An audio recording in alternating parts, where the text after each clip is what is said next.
به نام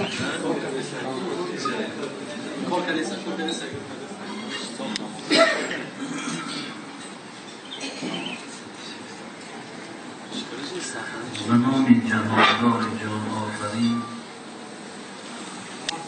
حکیمی سخن در زبان آفرین. سپاس و حمد به حد مر خدا را که صنعش در وجود آورد ما را. هر دم از ما صد درود و صد سلام بر رسول و آل و اصحابش تمام. اللهم صل علی محمد و علی آل محمد. برادران عزیز و گرامی، قبلا همه شما هم و این ماهی پربرکات، ماهی پرثواب، ماهی که برادران عزیز خواب روزدار عبادت، نفس روزدار تسبیح، عمل روزدار مضاعفی در مضاعف، دعای روزدار اجابت، تبریک و تهنیت میگویم و آن خیر و آن بشارت هایی که در این ماه مبارک برای بندگان روزدار هست. خداوند بندگانشان را از این نعمت هایش محروم و برخوردار گرداند و از الله مهربان خواهان می‌کنیم که این برادر ما شریف که در این بیگاهی ما و شما را دعوت نمودند از بهترین عمل اسلام که جناب رسول اکرم صلی الله علیه و سلم ایو الاسلام خیر قال تطعم الطعام، کدام عمل بهترین در اسلام است؟ حضرت گفتند دادن طعام است که ما و شما را دعوت نمودند نزد این افطار، نزد این دعوت. خداوند پاداش و ثواب این نام ما و این محفل در نامه اعمالشان رسانده گردانید و هر تمنیات و خواهشاتی که در قلب این برادر ما هست خداوند با توفیق این نشستی بسیار با برکات الله برخوردار شد. برادران عزیز و گرامی،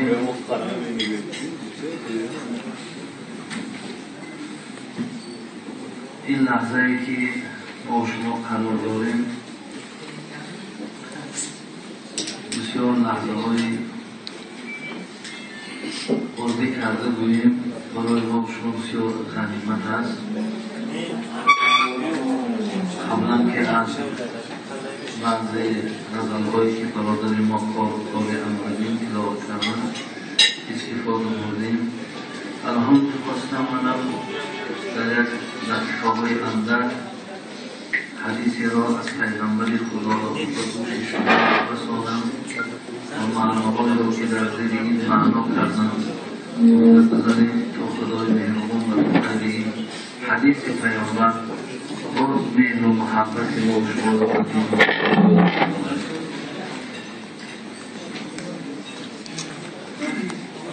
حضرت جلال الدین رومی میگه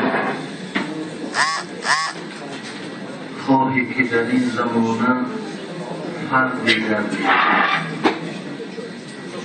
خواهی که در این زمانه فرد گردی یا در ره دین صاحب دهد گردی، این را بجز از صحبت مردان مطلب.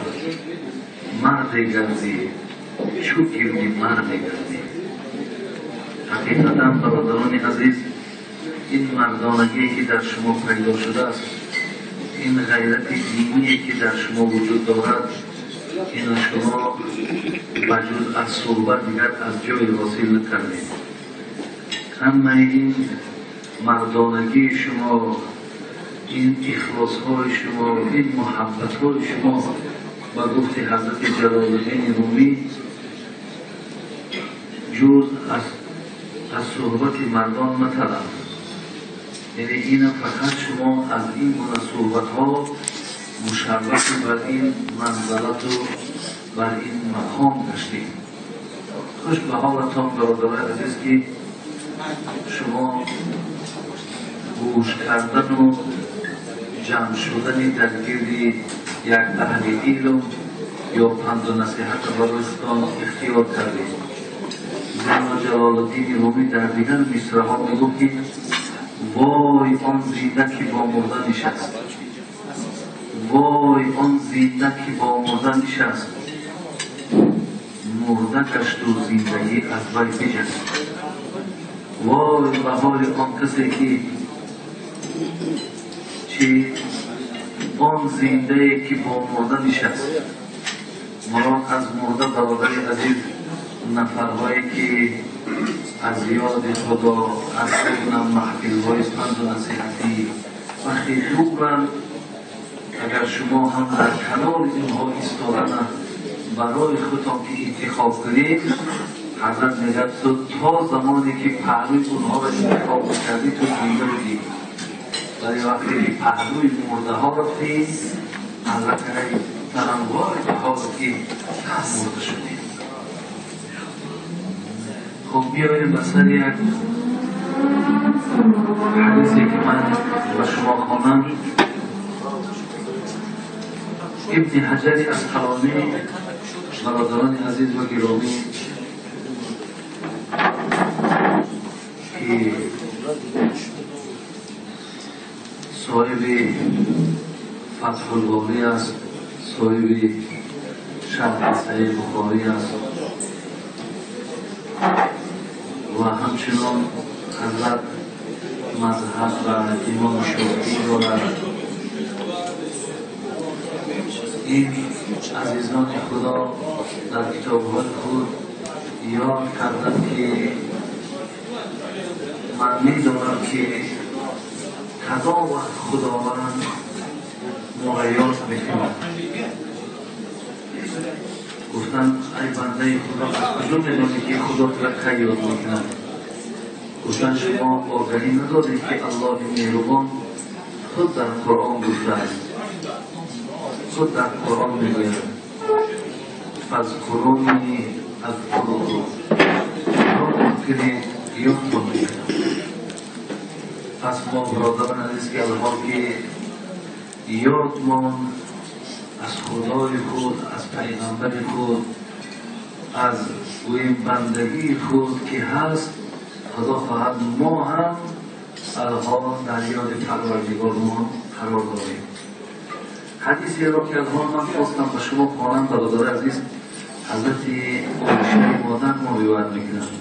حدیث بخاری و هم مسلم است که صاحبای کتاب میگن متفق علیه است، یعنی هم بخاری و هم مسلم معتقد بر این حدیث هستند. حضرت عایشه پیش از آنی که من حدیث خوانم برادران عزیز، شما میدونید که دختر ابوبکر صدیق بود. وی در سین 7 سالگی در نکاح رسول اکرم صلی الله علیه وسلم داخل شد. در سین 9 سالگی که اصلا اون زمانها برادران عزیز خواهر دخترها بسیار تنومند بودند، بسیار گویم قد و قامت‌های بلند داشتند. خب در همین سین و سال این حضرت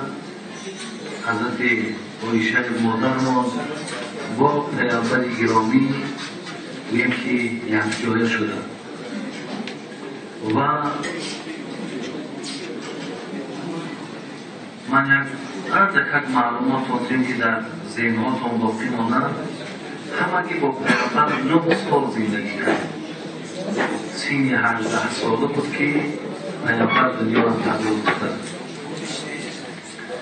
و خود عایشه مادرمان در سال 57 بعد مؤرخان بودن 58 هجری که 30 سال مادرمان 66 ساله بودن که از دنیا گذشته و آن زمان از جانب مروان امام ابو هریره والی شهر مدینه بود.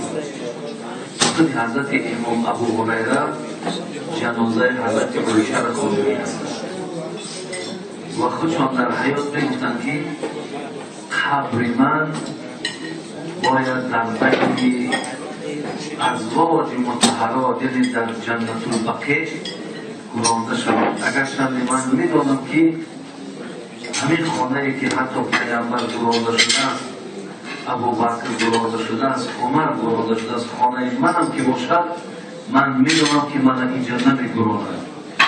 به خاطر من به جنت البقیع بریم، یعنی به نزد ازواج مطهرات، به نزد دخترهای رسول اکرم صلی الله علیه وسلم که همگان همونجا بودن. حضرت در حیاتش هم حتی صفت هم توصیف هم در وصیت کرده بودن که ما همونجا گرانیم. بسیار یک حیات خوب برادران عزیز با پیامبر گذرانده بود که حتی میگد بار عایشه مادر ما از رسول اکرم صلی الله علیه وسلم پرسیدن که ای پیامبر گرامی آیا مقصد در نکاح بودن من یعنی در نکاح تو بودن من آیا تو از این راضی هستی؟ آیا تو خوشنود هستی؟ حبیب خدا گفتن عایشه گفتن نه تنها من نکاح دنیایی را در نظر دارم، تو در دنیا و در آخرت تو در نکاح من، یعنی اینجا هم زنی منی، در آخرت هم تو در نکاح من هستی. بسیار مادری بغیرت بودن، بسیار مادری پاکدامن بودن. باید از این گرامی که از قصه های حضرت عایشه مادرمان هر کسی که خواند به واسطه به نام خدا وقتی که به حیات پرسعادتی آشنا بشود همین تمنا میکنه که دخترچه داشتم حتما نامش عایشه میموند. و از حیات کدام صحابه هایی که در راه دین خدمت کردن وقتی میخوانیم میگیم بچه داشتیم نام همین بزرگی خدا رو میمونیم تا اینکه که خدایی هست که نامش در همین فرزندکای ما یک تأثیر خوبی میذاره. حضرت عایشه میگن من بدده خصوصیت از زنهای دیگر پیغمبر فرق میکردم. من با 10 جهت از دیگر زنهای پیغمبر فرق میکردم. یکم این که یگانه زنی هستم که پیغمبر بالا دختر خانه گرفتگی است، یعنی من بیوانه بودم، من دختر شاکیره بودم. دیگر این که خصوصیتی که من داشتم این بود که پدرم و مادرم هر دوش هجرت کردن. این اکثر زنهای پیغمبر پدر و مادرشون هجرت نکرده بودن. این هجرت کردنم اون زمانها بسیار یک ویم غیرتی بلندی بود. کسایی که از مکه و مدینه را هجرت کردن همراه پیغمبر خانه و درشون ترک کردن. همین پدرش ویم ابوبکر صدیق همراه مادرش مادرشون رومان بودن، همراه این دیگر هجرت کرده بودن. و دیگر خصوصیتی که میگوید من داشتم این بود که من پدر و مادرم اسلام قبول کردم. دیگر خصوصیتی که من نسبت به دیگر زنهای پیغمبر داشتم این بود که من جبرائیل را به چشم سر دیدم. هیچ زن پیغمبر جبرائیل به چشم سر دیدگی نیست. یگانه زنی هستم که جبرائیل برای من سلام گفت و دیگر زنهای پیغمبر سلام گفته است. خصوصیت دیگری من همین است که در داخل روی مورچه در صحیح بخاری میگذرد 3 بار جبرائیل صورت حضرت عایشه را میآورد و پیغمبر نشان میدهد که همین آینده زن توست. یعنی با این خصوصیت ها برادران عزیز عایشه از دیگر زنها فرق میکرد. یعنی حتی سوده زرفه هم یکی از زنهای پیغمبر بود، ولی به خاطر اون ترسی که پیروان یکی مبادا پیغمبر از من جدا میشود شربه های خودش را به عایشه بخشید. گفت پیغمبر گفت که نوبت من نگفت نزد عایشه باشد. مطلوب و همچنان آخران نفس‌های پیامبر برادر عزیز در باره دست حضرت عایشه بود. دنیا را فضل گفتن هم در باره دست حضرت عایشه بود. خلاص برادر عزیز حدیثی که من میخوانم که راویش حضرت عایشه محترم است میگه یحشر الناس یوم القیامة حفاة عراة غرلا.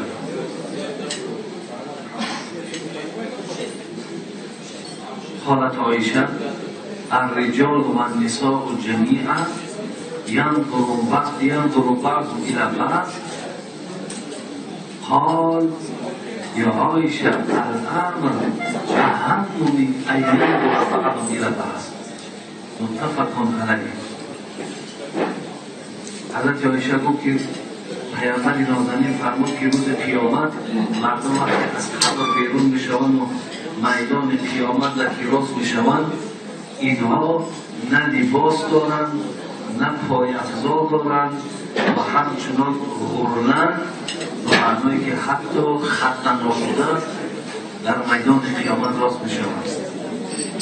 بعد از آن برادران عزیز و گرامی حضرت عایشه مادر ما که هستم بسیار حیای بلند که داشت میگم پرسید که ای حبیب خدا وقتی که این مردها لباس ندارند مثلا پایافزا ندارند آیا در اونجا زنها و مردها همه یک جا هستند؟ پیامبر گرامی گفتند که عایشه گفتند الامر اهم من این ينظر بعض إلى بعض. گفت عایشه قیامت ساعت‌های قیامت موعدهای قیامت آن زمین قیامت آن لحظه‌هایی که در قیامت برپا می‌شود اونها دشوارتر است از اینه که یک کسی دیگر را نظر کند. یعنی چنان تلاطم چنان مشکلات‌هایی در میدان قیامت است که حتی هیچ کس به هیچ کس توجه هم ندارد اهمیت هم ندارد. شما برادران اگر از پاره سیم قرآن برخوردار باشید خدا میگه یوم یفر المرء من اخیه و امه و ابیه و صاحبته و بنیه. روز قیامت روزی هست که برادرهایی که با یکدیگر برادرهای جانی بودند از یکدیگر یفر رو و معنای فر یفر رو میگریزند پیش یکدیگر قرار نمیگیرند. شما ببینید حتی مادر از فرزند حتی فرزندها از پدر و مادرها در آن روز فرار بکنند. یعنی روزی هست که گفتی پیامبر نازنین ما که آنچنان مهمتر از این است که یک کسی دیگر از نظری داشته باشد. حتی قرآن میگه لکل امرئ منهم یومئذ شأن یغنیه. آن روز یک روزی هست که هر انسان به خودش مشغول است. یعنی حتی حدیثا را اگر خوانیم پیغمبران با نفسی میگن هر کی مثلا حال من چی میشود خب خاتمه من با چی انجام مییابد. هر آدم در اون میدان برادر عزیز با همین مبتلا است. خدا رحمت کند صاحب تفسیر روح البیان همین منظره قیامت در کتاب تفسیر خودش میارد که اگر کشتی آمد در دریا شکست در دریا شکست تخته زان کشتی بر بالا نشست گربه و موش بران تخته بماند کارشان با یکدیگر پخته بماند نیز گربه موش را راه گریز نیز موش آن گربه را چنگال تیز.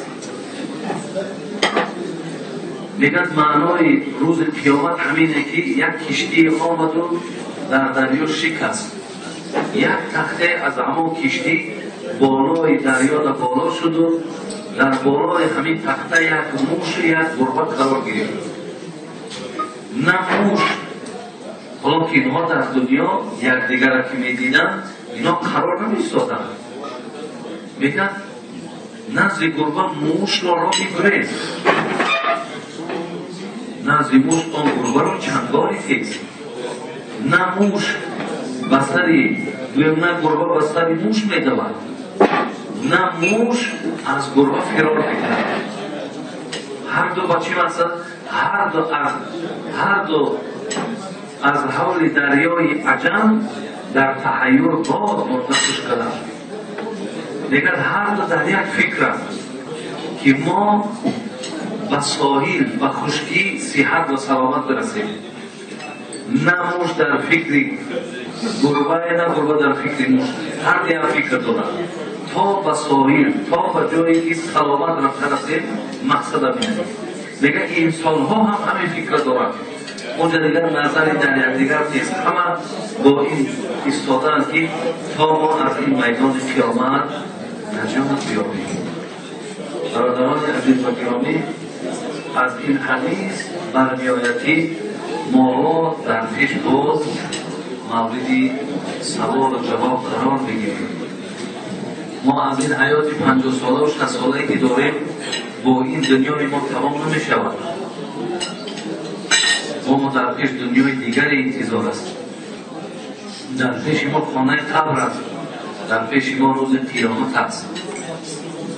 ما در آن روز حتما پیشگاه خداوند شما بینید. حتی حضرت امام ابو هریره که حدیث جناب امام ترمذی اسنادش حسن میگن وقتی میگن از پیامبر آمدن که آیتی را از سوره زلزله میخوان، یومئذ تحدث اخبارها، یومئذ تحدث اخبارها بأن ربک اوحی لها. میگه روز قیامت خداوند همین زمینی که ما در بالاش ایستادیم همین را امر میکرد است که هر یک لحظه ای که همین بنده در بالای تو بود در خلوت و آشکار چیها کرده بود، خب تحدث برای من بیان کن، بگو از حال اینها صحبت کن. بأن ربک اوحی لها، زیرا که خدا به این زمین امر میکند که تمام سرگذشت یعنی انسان پیشگاه پروردگار در یک و یک میکرد. برادر عزیز، وقتی که از این نشستهای ما، وقتی از این حرکتهای ما، وقتی از هر یک معامله هایی که در پنهان و آشکار ما انجام میدیم، فراموش نکنید که هر کدامی چگونه نمی کامیره هایی که در کوچه مدگی است، هر یک حرکت های ما و شما را خواه پیاده ایم خواه سوار همش دویم ثبت می شود و روزی که در کار شد برای ما و شما نشانش میدهند. انا همچنان ما کامیره های داریم که کرامان کاتبین یعلمون ما تفعلون که داریم، اینها می نویسند هر یک چیزی که از ما و شما میگذرد. حتی الیوم نختم علی افواههم و تکلمون ایدیهم و تشهد ارجلهم بما کانوا یکسبون. یک شاهد زمین، یک شاهد دیگر دستها ما. روز قیامت دستها، پاها به نزدیکترین آن عضوهایی که با ماست که از ما بیشتر و همه حرکت ما را میدونند پیشگاه پروردگار در یک و یک خبر میدهند. به خاطر دادرای عزیز، خوش به حال شما که اگر به شرط حیات شما حیاتی با سعادت باشد، خوش به حال شما که اگر حیات شما حیاتی با عبادت باشد، خوش به حال شما که قدم های شما، حرکت های شما از حرام ها دور باشد. به زمین هم شاهدی دیاد، روی تو سرخ دستات هم که شاهدی دیاد، پاهات هم که شاهدی دیاد، گردن تو پیشگاه پروردگار دفلت نه. وای به حال البته اون حرکت های دیجای ما و شما که چه در وطن خودمانه چه در وطن مردمه، وقتی با بدبختی که ما و شما دست میزنیم و در پنهانی میکنیم گویا که ای چشم مردم پنهان و گویا کسی ندیده باشد. حالا که قرآن چی میگن؟ الم یعلم بان الله یرا. آیا شما نمیدانید که پروردگار شما میبیند؟ یعنی خدای شما بیناست، خدای شما شنواست.